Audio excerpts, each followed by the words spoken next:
Hi, everyone. So, this is an addendum to this episode that I guess has been made possible by the extreme delay.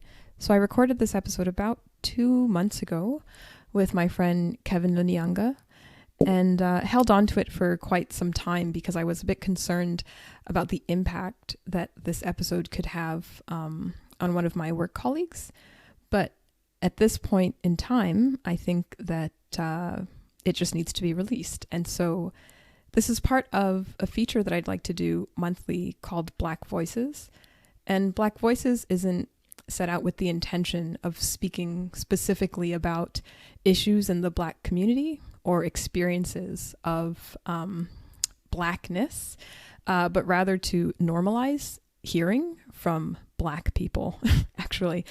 So we may talk about, something. I think at the very beginning of the episode, we're actually talking about my love of afternoon teas. But then it gets in actually to something quite serious. But I've made this addendum for two reasons. The first is Kevin relays an experience that he's had in the medical community with differential diagnosis based on his African ancestry. And I tell him during this episode that this is actually quite normal and that it's really a product of most medical research and data being collected from white males. And whilst this is true, I think that it does leave space for the interpretation that what I was suggesting is that there are inherent biological differences between people based on melanization. And that is not really what I was speaking to. It matters that it's based on white males because white males can represent a rather homogenous group, especially if we're thinking about white males that are maybe volunteering to be part of medical research, right? So they're probably males from a certain economic status, probably males with a certain educational background, etc. And then you're dealing with a rather homogenous group.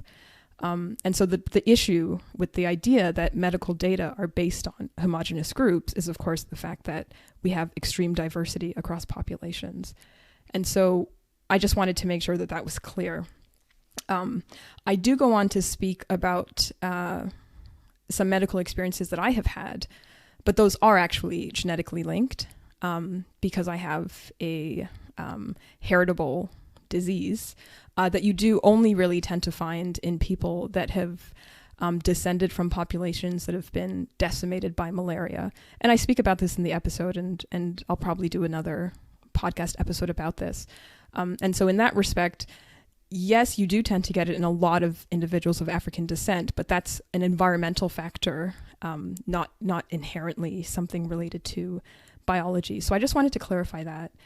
But the other thing that I wanted to say was that in this episode, I speak about an individual that I've been working with for several years that I believe has good intentions and imagines themselves to be helpful and supportive, and really being quite damaging to me, actually. And I speak about this from the perspective of theory and practice just really not lining up. I think that in this individual's case, they probably have not had much exposure. Sorry. They've probably not had much exposure to Black people. It's possible I'm the only Black person that they know. And so while they can ingest books and literature, while they can, read op-ed pieces and theorize about what it is like to be treated differentially based on your appearance, the practiced and lived experience is completely foreign to them. And because of that, they really are completely unaware that all of the assistance they tried to give me as a Black female in their work environment has really been quite harmful. And I speak about this in this episode. And part of the reason I've held off on releasing the episode is because some of my work colleagues do listen to this podcast. And I don't know how many links would need to be made for it to be figured out who it is that I'm speaking about. But unfortunately, that cannot be sufficient for me to not talk about this because I imagine this is something that a lot of people actually experience.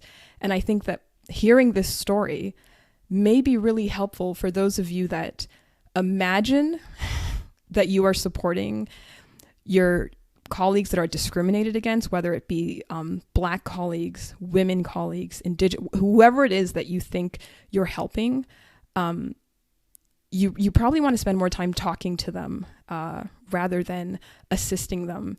Because if someone doesn't tell you what the problem is, it is very difficult for you to figure out how to help.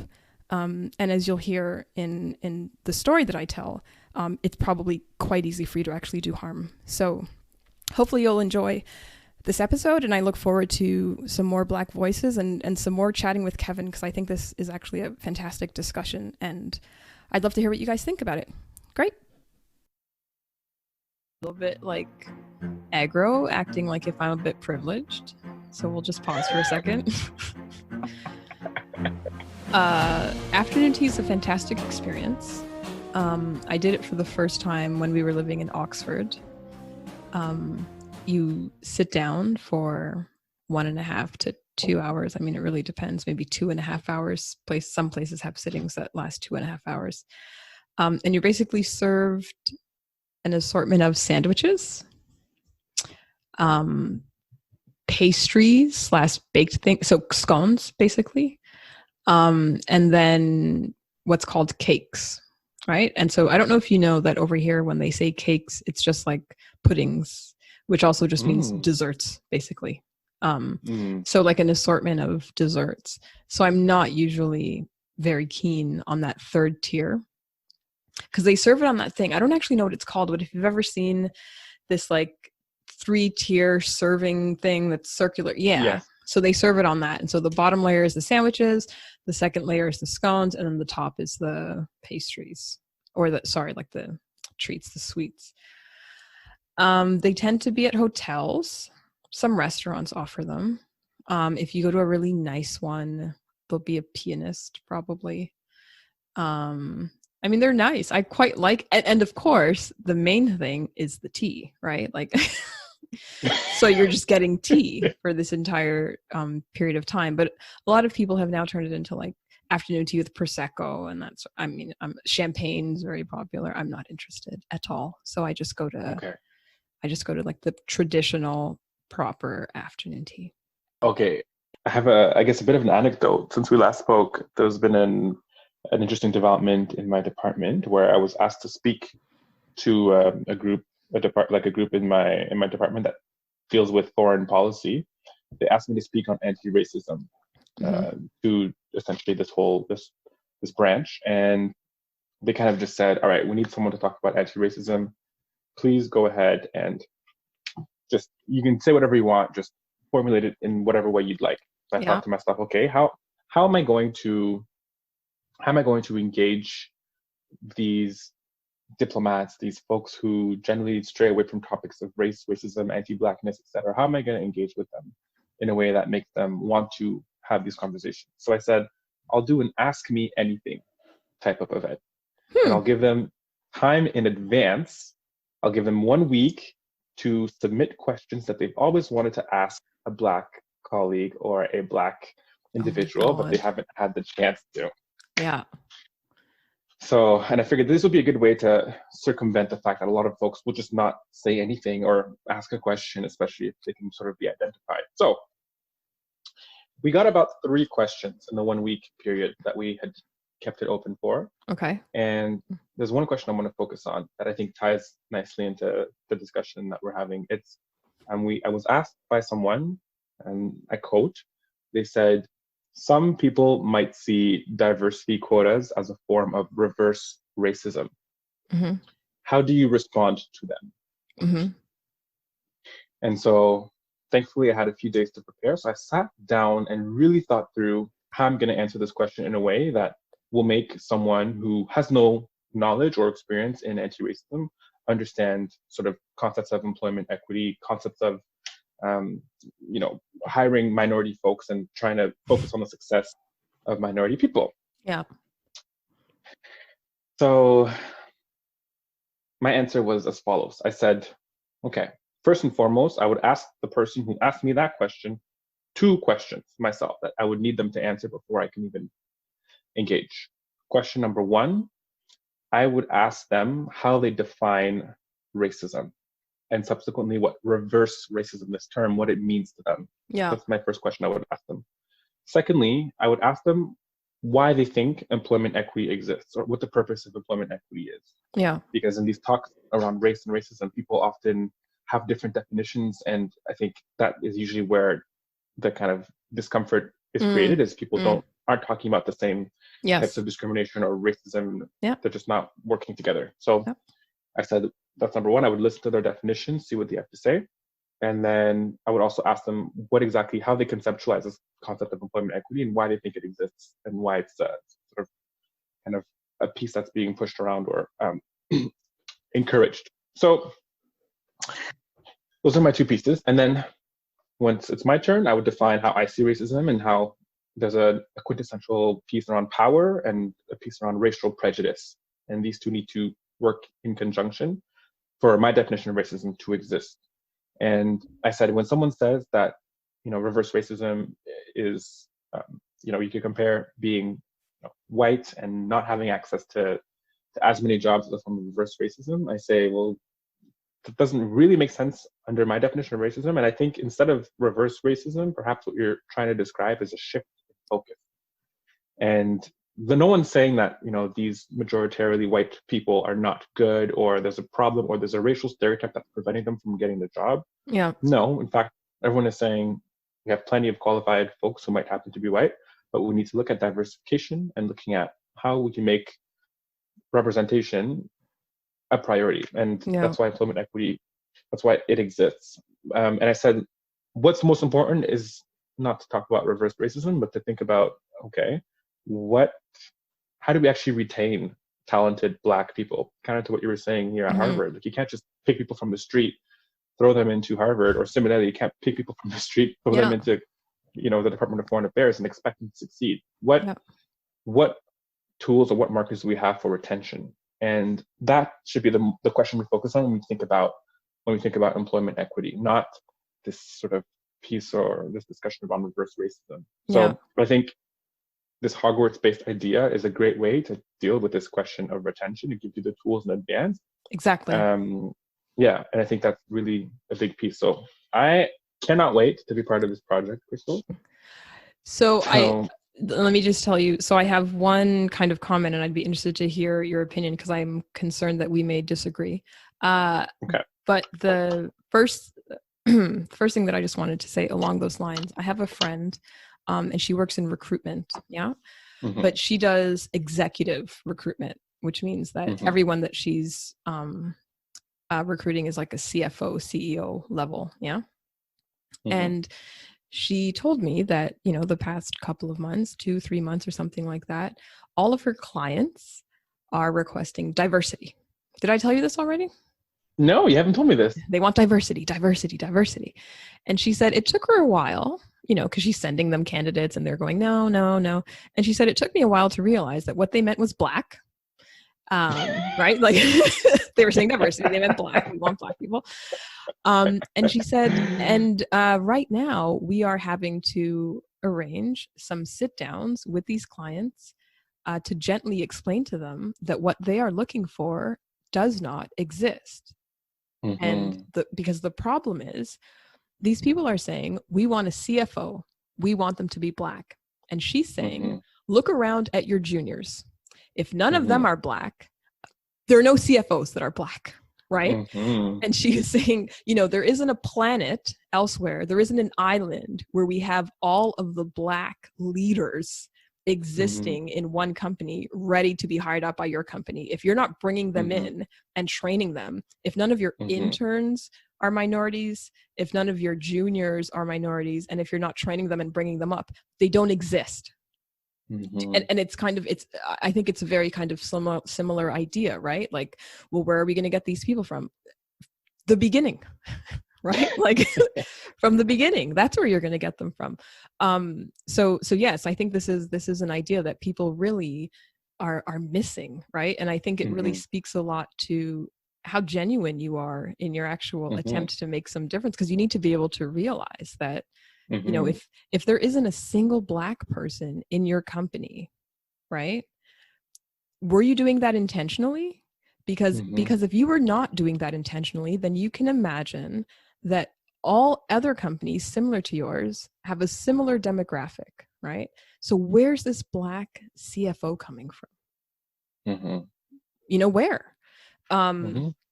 But anyway, sorry. So I think it's a very amusing, hole in the logic that these people are going through at the moment. But one thing that, one of the problems maybe that I have with diversity hiring is whenever the intention is to hire with different criteria, right? Okay. But there's a problem, which I realize, which is that sometimes your criteria in and of itself are exclusionary, right? So you have criteria that, we can think about things that are discussed, like the test that immigrants had to do when they were coming into Ellis Island in the United States of America. And they were asking them, what would this be called? And it's like, well, somebody coming from Serbia would have never seen this in their life. Like, do you know what I mean though? But like, so excluding that, right? We of course have to acknowledge biases in the criteria, right? But when you have a job, and the job description says, these are the competencies you need. This is the education level. As far as I'm concerned, the way that diversity hiring would best work would be if you're blind, first of all, right? And what you do is you come down to a short list of everyone. You come down to a short list of everyone that meets those qualifications. Yes. Once you have that list, then we can become aware of who's the female, who are the minorities, who are the, right? And yeah, you selectively, you're going to decide if you want to make a change about the face of the workforce, if you want to make a change about the status of different people in our society, you selectively say, okay, I want to bring in 4 Black people. I'd like at least 2 females, at least. They could all be females, or, whatever it is. I don't know. I'm not saying we need to be hired, anything like that. But I think that's how it works. I think the problem is when it doesn't work that way, right? I think the problem is when we start saying, so for example, I have a friend that used to work in investment banking. He worked at a particular company, which I will not name. And this company was starting to get a lot of shit for not having enough females on their team. Okay. And so they actually, good on them. They started going through data and seeing where females were falling out of their pipeline, basically, right? And they were finding that it was right at the very beginning. So from applicants. So they were getting maybe 30% female applicants, but they were hiring like 5% females. Oh, wow. Yeah? But here's what they found through the application process, because to get into investment banking, it's very often, I don't even remember what it's called anymore, but they do these like days where they go in and there's just test and like practice interviews, and they take you through models and this sort of thing. And they were finding that the females were never performing well on computational things. And so their decision was to remove it. This is where I think people have an issue with this notion of diversity hiring, right? Because to me, when I hear that, I go, okay, so you decided to hire a bunch of investment bankers that weren't very good with computational tasks. Like, that seems a bit worrying, right? Do you know what I mean? And I think similar ideas are brought up when we think about people getting into police services, for example, right? I don't remember where it was, but there was a really big story a while ago about a fire department, I believe, that changed the requirement of how much weight you needed to carry, because they found that women just could never carry that amount of weight. And do you know what I mean? But here's the thing. Do I think that the weight should be changed if it's been determined to be the average body weight? No, I don't. But here's what you could do. You can implement something to make sure that the shifts are always set so that there's always somebody else there. So this, 5'6", 110-pound woman doesn't have to be able to carry a 180-pound man, right? Like, there are things that we can do to get around. And that's what I mean about this exclusionary criteria, right? Because yes, if you decided the weight that a firefighter needed to be able to carry was 200 pounds, you're almost guaranteeing you're never going to hire a woman, right? But you can change it a little bit. You can say, okay, this is how much you need to be able to carry, actually. It's a more reasonable expectation for the average female that we have in our population. And we're going to do something on our end to ensure that she can still do her job people can still be safe, and it can be something along the lines of, pairing or whatever, something of that extent. But anyway, so I guess my point is, I think that a lot of the contention around diversity hiring and quotas is related to this notion that there's a shift in standards. And I think that a shift in standards is not something that I'm in agreement with, but I am in agreement with sometimes we need to shift the criteria, because the criteria in and of themselves are not necessary and exclusionary in nature, right? Yeah, So, no, I agree. okay. I agree 100% entirely. Okay. And I think, that's the approach that at least the federal government has taken. It's not a matter of changing criteria. You have to pass all the same criteria as everybody else. And then once you're deemed as being part of a qualified pool of candidates, meaning you passed the screening, the interview, the reference check, then that's when the employment equity piece comes into play, and they start looking at what's missing from our team and what the diversity component looks like. But I agree entirely. Is everything blind before that, though? Do they know your names, or are you assigned like an applicant number? We're assigned an applicant number. Okay. So in theory, you don't know if you're dealing with a male or a female or a Muslim, or you have no idea. Exactly. Oh, that's really good. Yeah. That's really good. So that's how the federal government has been doing it. But yeah, definitely some questions around private industries, et cetera, and how they work. But sure. See, so that's the other thing that I think when we get down, because even imagine, so once we've gotten to this position, let's imagine everyone does it the way that you guys do it, right? So we're completely blind until there's a pool of qualified candidates, but now we have to interview you, right? And I think something that people really don't know, maybe, is our inherent preference to those that we see as similar to ourselves, right? Yes. And so the notion that you need to be told from this pool of qualified candidates, you need to hire a woman. From this pool of qualified candidates, you need to hire a Black male. Some people will say, I'm going to hire the best person. No, you're not. You're going to hire the person you like the most. And the person you like the most is probably going to be the person that you bond with the most, right? Yeah. And that's where this notion of fit, I've heard a lot of people say, we need to get rid of fit. Right? Throughout the interview process, company fitting our culture, that's not a thing. We're not talking about this anymore, because the trouble is somebody comes in, and I mean, I even know it. I was on a hiring panel, and I can start speaking to you about some of the racism I very recently experienced. Yes. But I was on a hiring panel last year, I think. Yes, last year.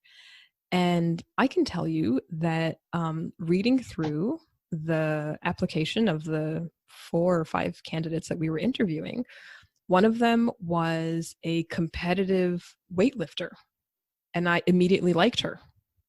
Immediately, right? She came in and she interviewed, and objectively, I don't think she was the best. But when we were discussing them, I kind of was going, look, I mean, she's not the best, but like I liked her the most. And honestly, if it was my responsibility to be hiring, it's possible I would have hired her, right? And I know that it was just because I went, oh, okay, we've got something. Like I understand you a little bit, right? And the same thing happens when, a guy comes in that is from Toronto. Cool. Yep. Where are you from? Right? How's this? And then it gets a little bit more insidious, right? Because now it's, a guy comes in and he, played badminton. Okay. Badminton isn't played globally, right? There tends to be some cultures that play a bit. Do you know what I mean? It just starts to get a little bit more murky, and you're not even aware of it. And I think that that's something that people don't acknowledge, that sometimes the hiring, you do need to be told, no, you need to hire this, because you're completely unaware of your innate bias to somebody like you, right? Yeah. So I think that's an issue. But that's really good. I quite like that application process that you guys have. That's nice. It's pretty good. So, I mean, you mentioned some of the recent experiences that you've had with racism. I'd like to hear, because I also have one that I think, I mean, you probably will find this normal, and it won't be a big deal. But I did have a very interesting experience when I went to go get my blood taken probably 2 weeks ago. What happened? Okay, so I decided, I'm interested in this preventative medication called pre-exposure prophylaxis. I don't know if you've heard of it, but it's essentially a medication that you would take daily that prevents really anyone from contracting HIV. So it's a preventative medication. So in order to get that, you have to get tested, of course, to see if you have any sexually transmitted infections, and then you also have to get your blood work done for your kidney function, because this drug can have an impact on your kidney. Sure. So I went to the clinic and I got my blood work done and everything, and I had no cause for concern. And I got a call 2 weeks later from the doctor. Mm-hmm. Mind you, I had never met the doctor face to face or by video or anything. We'd just been interacting. We had like a phone call. Just COVID restrictions prevented us from seeing each other. Okay. So she calls me and she says, everything is fine in terms of your urine and everything related to STIs. It's not a problem, but your results for your kidney came up a bit troublesome. There's some problems actually. And I'd like to ask you a few follow-up questions. And they might be a bit personal, but I just wanted to ask you. So I said, yeah, go ahead. Mm-hmm. And she then starts by asking, so are you experiencing a lot of stress? Are you very dehydrated? I was like, not necessarily. I mean, I work shift work and my job is kind of stressful, but no, I think I'm good. I try to drink water when I can. She goes, okay, are you fairly muscular? I said, yeah, I'm pretty muscular. I go to the gym every now and then. And then she goes, are you of African descent? Mm-hmm. And I was like, yeah, actually, my parents are from Central Africa. Yeah. She goes, oh, okay, that makes sense. The test that we use to kind of measure kidney functioning actually tends to report problematically for folks, especially young African males. Yes. Tend to get these troublesome readings. So I just wanted to make sure. I think that's probably what happened. So I'll just get you to go back to the lab and do some additional tests. And I was like, yeah, not a problem. Not a problem. But to think that there's this common knowledge among medical professionals that these tests that we use are not encompassing for all folks, and specifically for Black Africans, just misreads. I thought, okay, so what exactly is being done? What are you folks doing? And I also had a reaction. I was like, what sentiments should I feel? I can't be mad at her or anyone really, but I think it just left there with a feeling of confusion, but shock as well. So I don't know if you've heard of any of this. Or I know, no, of course. This is hopefully what I'm about to tell you will actually make you feel a bit better about what happened. So I would say this was a fantastic interaction that you actually had with this medical professional. She is limited with historical data, basically, right? And I'm saying historical, I mean, they may have been doing studies as recently as 2006. I don't really know. But this is a huge problem in medicine, which is, where do your data actually come from? They tend to come from, mid-20s to possibly mid-30s, maybe even 40s, white males. All of their data, right? And this is a big problem. So it's been an issue in women's health as well, right? Of course, they've expanded and they know what levels you might expect to see in females. But even with pharmaceutical testing, it hasn't been that long that it was made a requirement that you actually test pharmaceuticals on both male and female subjects.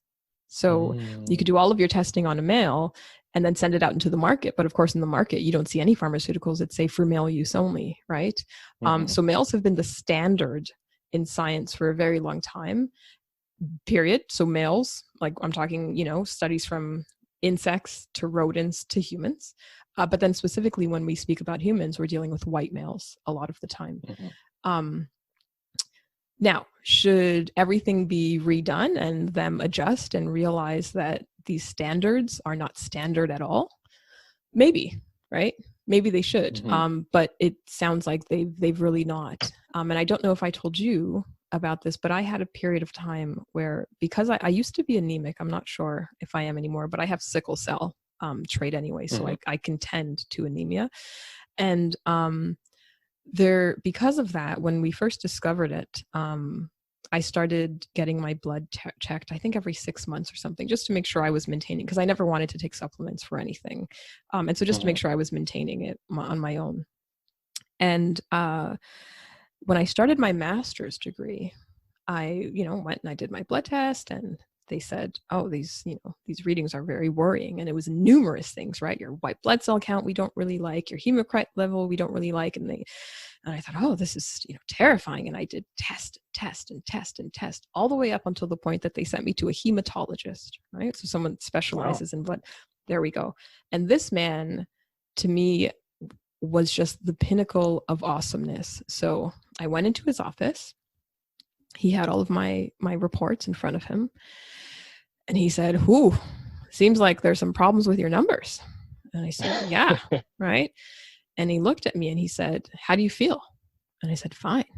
He said, "What do you eat?" I told him. He said, "How much do you sleep? Do you exercise?" Yeah. And he goes, "You look good." And I said, "Thanks." And he said, "You don't look like a white man to me." And I kind of I gave him a look, right? Like I didn't know what the hell was going on. And he said, "This isn't you. Right? These numbers aren't you. I don't know who," and he was basically criticizing all of the people that had been feeding this idea that there was something wrong with me the whole time. He was like, "I don't know what they were thinking, but this is not based on you. This is based on me." Right? And I don't expect you to have my levels at all. Right? So yes, it is. I mean, it is a problem, and you can question why. You can question why maybe it's not more widely discussed, possibly, right? And you might even have expected her to immediately pose a question of dissent, maybe, right? If she's so aware, because it seems as though as soon as you told her you were, young male of African descent, she went, "Oh, okay, we're all sorted." But yeah, it's happened to me, and it happens to women all of the time. So this is the thing. Right. I don't know if that makes you feel better. No, it makes me feel better. It does. Yeah, but this is a well-known thing. And this is also, I don't know how much you follow psychology studies, but I'm assuming you've heard of WEIRD cohorts, like the acronym WEIRD. Yes. Right? Which I don't remember what it stands for. White, Anglo, white, eugenics, I have no idea, white, something industrial, something white. Sure, right. And basically it's referring to the something white. The point is white. But no, the point is actually that it's referring to a very homogenous group, right? It's referring to undergraduate students essentially, right? And a lot of people now are saying, the hell are we going to do with all of this data? This is not populations, right? These are not people. We can't use 19 to 23-year-olds and how they behave and what they think and what their impressions are and think that this is telling us anything about human psychology, right? I mean, it tells us something about the psychology of a young adult, but that's about it. And I would say that medicine is very much in a similar position. And rather than redo all of their studies, they're just starting to, accumulate all of the exceptions. And I think that's just kind of the space that we're in at the moment. Yeah. Okay. But okay, so that was my story. Sorry for interjecting, but I'm happy to hear it. I can't wait to hear yours. Oh my God. Okay, so you remember this man? Yes. I already know who you're talking about. So let's just go through. I mean, at this point, I just need to remind you, and we'll just go through the list. So the very first thing that he ever did was, again, when I was on a hiring panel,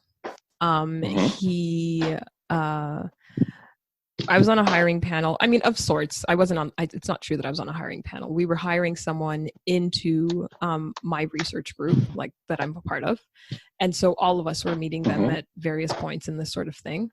And we realized that there was no time really that I had to just casually interact with them. Basically, the only time I was I was going to be with the candidates on the schedule was when all the members of the lab were sitting down talking to them. And so I said, "Oh, well, hey, here's something that we didn't notice. You need card access to get into our building. And so they're going to need to get into the building. So why don't I do that, right? Then I can meet them all, really kind of casual, and I'll bring them to their interview room where they have to meet faculty and all that sort of stuff. And I volunteered that, and everyone said, yeah, that sounds like a good idea. Cool. And then a few moments later, again, still in front of everyone that I work with, this man said, hey, you know what? Actually, I don't think you should do that because I don't want them to think that you're the secretary.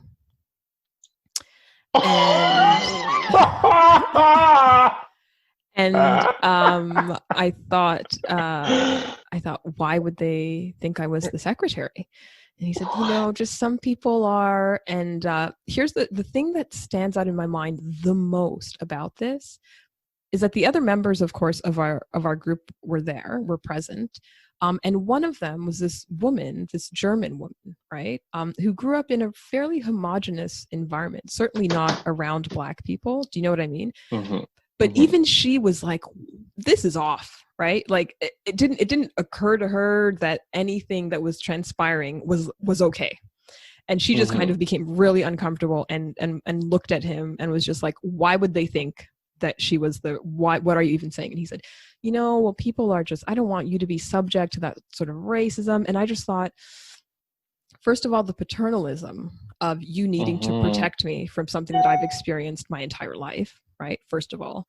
And second of all, the ignorance of not realizing what damage you are doing right now in saying this in front of, right? So that was the first interaction I had with this man. Okay.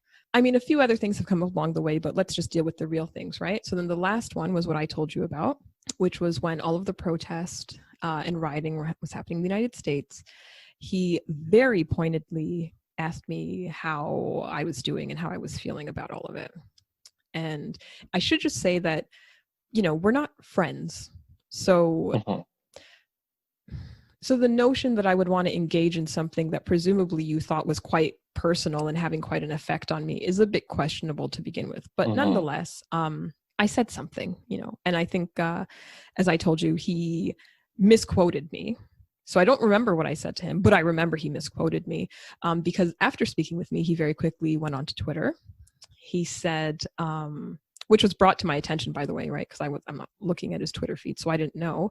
But the reason that I'm saying it was brought to my attention is because despite not using my name, clearly anybody that knows him and where he works could very quickly deduce that it's me that he's talking about. Right. So he went on to Twitter.